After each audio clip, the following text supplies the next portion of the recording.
Bem-vindo à primeira videoaula da disciplina Sustentabilidade e seus desafios. Nesta aula, nós trabalharemos a unidade 1 e a unidade 2 do livro da disciplina. Para facilitar o desenvolvimento da aula, organizamos os temas em 3 tópicos: sustentabilidade, empreendedorismo e educação ambiental. A reflexão conjunta dos 3 temas nos permite compreender a questão da escassez dos recursos naturais e como a atividade econômica e a educação podem proporcionar soluções a esta. Trabalharemos primeiro com o conceito de sustentabilidade. A sustentabilidade está associada ao conceito de desenvolvimento sustentável, cunhado pelo relatório de Brundtland em 1987. O conceito de desenvolvimento sustentável é o seguinte: satisfazer as necessidades da atual geração sem comprometer a capacidade das gerações futuras de satisfazerem as suas próprias necessidades. Este conceito foi cunhado principalmente para atender à questão da disponibilidade de recursos naturais para as gerações futuras. A preocupação com a sustentabilidade não é algo recente. Já na Idade Moderna, por volta do ano de 1453 na Europa, havia a preocupação com a escassez de madeira, utilizada em larga escala para a navegação. Na Alemanha, por volta do ano de 1713, houve ações para que o uso da madeira fosse feito de maneira sustentável. No entanto, o conceito de desenvolvimento sustentável não está associado apenas à questão ambiental. Ele deve considerar, em conjunto, a questão econômica, vinculada à questão da palavra desenvolvimento, e também a questão social. Em 1994, John Elkington propôs o Triple Bottom Line, que define 3 dimensões para a sustentabilidade, principalmente a sustentabilidade empresarial. A relação entre esses 3 conceitos é que proporciona o desenvolvimento sustentável. Na esfera social, temos a preocupação, por exemplo, com a desigualdade de renda. Na esfera ambiental, evidentemente, a preocupação com a escassez dos recursos naturais. E na esfera econômica, a solução possível dentro de uma economia de mercado para a questão ambiental e social. Nessa perspectiva é que se desenvolve o conceito de sustentabilidade. A história da sustentabilidade está associada às discussões da questão ambiental, principalmente advindas a partir da década de 1960. Alguns eventos importantes ocorridos na época levaram à inclusão da temática na questão econômica. Podemos destacar a Conferência da Organização das Nações Unidas sobre o Meio Ambiente Humano, realizada em 1972 em Estocolmo, na Suécia, o relatório de Brundtland, também conhecido como relatório Nosso Futuro Comum, de 1987, a Cúpula da Terra, ou Conferência das Nações Unidas sobre Meio Ambiente e Desenvolvimento de 1992, realizada no Rio de Janeiro, também conhecida como ECO 92, e a Rio+20, Conferência das Nações Unidas sobre Desenvolvimento Sustentável, de 2012. Estas conferências apresentaram debates de questões importantes em relação, principalmente, à preocupação ambiental. Por exemplo, em 1972, a preocupação estava voltada principalmente para a escassez de recursos naturais, de uma forma geral. Já em 87, 92, outras questões também apareceram, como a questão do aquecimento global, as mudanças climáticas. Em 2012, há uma consolidação desses aspectos em relação à sustentabilidade. A partir dessas conferências, desse papel desenvolvido pela ONU, o discurso de sustentabilidade acaba sendo incorporado na vivência diária das pessoas, bem como no processo de ensino, no processo educacional e na economia, através da ação das organizações para atender a esses interesses, uma vez que esses interesses também estão relacionados à pressão dos próprios clientes em relação ao aspecto da sustentabilidade. Por exemplo, o relatório de Brundtland, de 1987, apresentou alguns desafios que podem ser incorporados no empreendedorismo sustentável. Vamos a eles.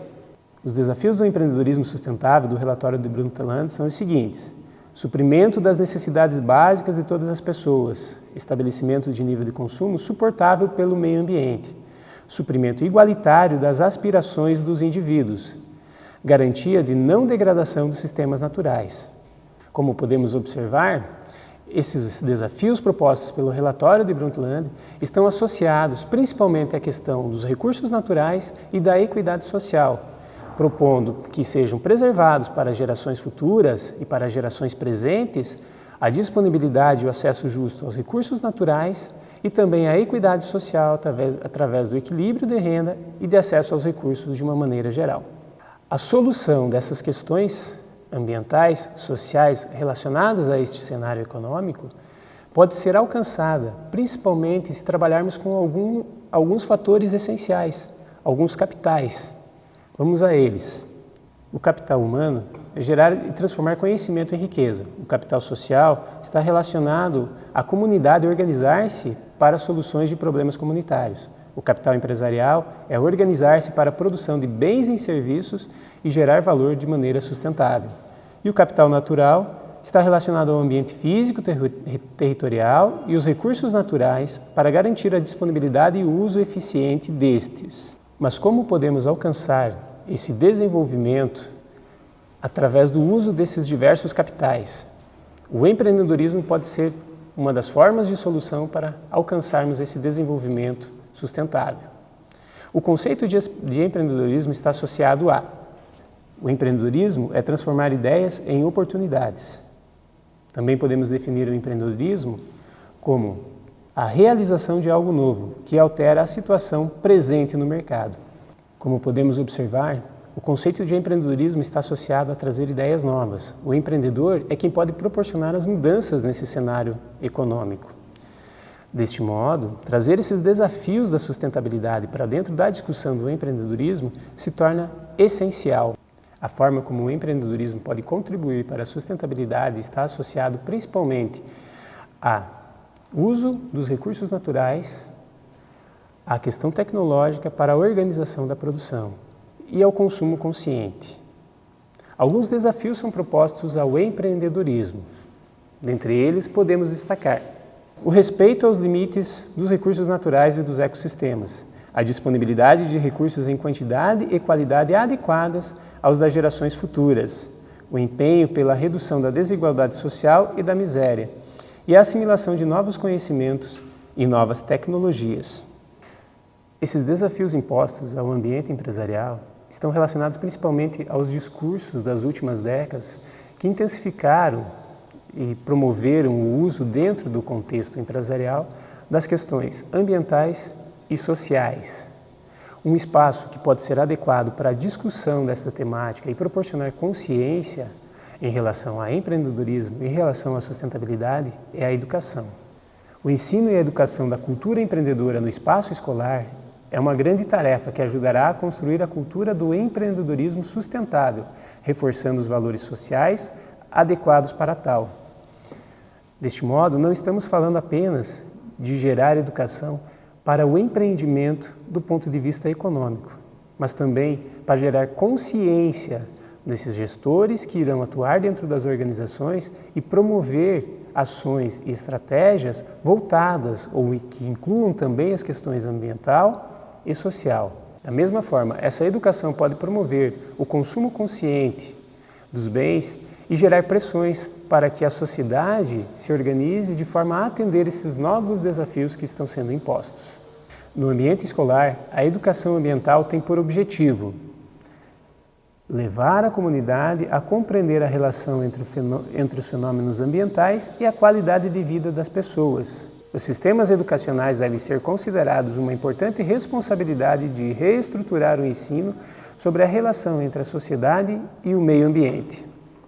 Nesse processo de reestruturação do ensino voltado para essas questões de sustentabilidade, cabe principalmente para o corpo docente encontrar formas de organização do trabalho pedagógico e de reestruturação da própria escola, um trabalho interdisciplinar, para poder desenvolver essa consciência ambiental e social mais crítica nos alunos que estão se formando. A discussão sobre a temática ambiental não é recente. A proposta de inclusão de aspectos da educação ambiental dentro da perspectiva do ensino não é recente. Por exemplo, nós temos o evento, a conferência realizada em Tbilisi, na Rússia, em 1977, promovida pela Unesco em parceria com o Programa das Nações Unidas sobre o Meio Ambiente, que trouxe alguns princípios que devem ser incorporados na educação ambiental. Dentre os princípios, nós podemos destacar os seguintes: considerar o ambiente em sua totalidade nos aspectos naturais e sociais, construir um processo contínuo e permanente da educação infantil, as demais fases da educação formal e informal. Empregar enfoque interdisciplinar, aproveitando o conteúdo de cada disciplina. Examinar as principais questões ambientais em escala pessoal, local, regional, nacional e internacional. Contribuir para que o aluno compreenda os efeitos e as causas reais dos problemas ambientais e salientar a complexidade dos problemas ambientais e a necessidade de desenvolver senso crítico e habilidades para resolvê-los. Esses princípios propostos pela Conferência Intergovernamental de Educação Ambiental de Tbilisi, na Rússia, eles focam principalmente a preocupação com as questões dos recursos naturais, voltados à escassez dos recursos naturais. Deve o educador considerar principalmente o contexto local, mas também o contexto regional, nacional e mundial, para estabelecer estratégias que proporcionem aos educandos reflexões importantes para formar o senso crítico em relação a esses aspectos. A partir desse senso crítico, é possível proporcionar aos nossos educandos a capacidade de compreender a complexidade daquilo que estamos tratando, para que eles entendam adequadamente as causas e os efeitos, as consequências proporcionadas pelo desenvolvimento que não considera a questão sustentável e possam agir em prol da construção de uma sociedade mais justa e sustentável. Para que o professor possa estruturar a sua ação no dia a dia da escola, algumas sugestões de práticas pedagógicas podem ser oferecidas por Dolabella. A adoção de estratégias que representem a realidade abordada, o uso de recursos teatrais jornalísticos, biografias e outros, e o convite a empreendedores da comunidade para narrar sua vivência voltada para o desenvolvimento sustentável, cooperação e coletivismo. Dentre essas estratégias, os pontos importantes para a reflexão são a consideração do ambiente local e da ação de empreendedores que, de alguma forma, incorporaram em seus negócios as questões sustentáveis. Esses aspectos proporcionam reflexões importantes e começam a criar a consciência voltada para a sustentabilidade ambiental e social nos nossos jovens. Espero que essa videoaula, bem como os materiais disponibilizados para a disciplina, tenham lhes proporcionado reflexões importantes a respeito do empreendedorismo enquanto promotor da mudança, a educação ambiental enquanto formação de consciência, para que a gente tenha como resultados a sustentabilidade. Obrigado e bom estudo a todos.